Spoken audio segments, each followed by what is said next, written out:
അമ്പിളി കുഞ്ഞോളെ അരികിൽ ചേർന്നിരിക്കൂലേ നിലവേ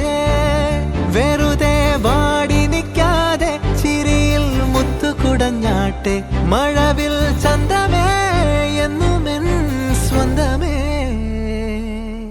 അഴകെ ചങ്കുലക്കണ ചോദ്യമിതെന്റെ തീയരിക്കണോ രാധിയുമെന്റെ നമ്മൾ രണ്ടും രണ്ടായെന്നാൽ ലോകം തീരില്ലേ ചിയോതി കാവിലെത്തി വിളക്കു കൊളുത്തി ആടറിഞ്ഞൊരു താലിയും കെട്ടി കയ്യിൽ കൈയും കോർത്തും കൊണ്ടേ കൂടെ കൂട്ടും ഞാൻ മഴവിൽ ചന്തമേ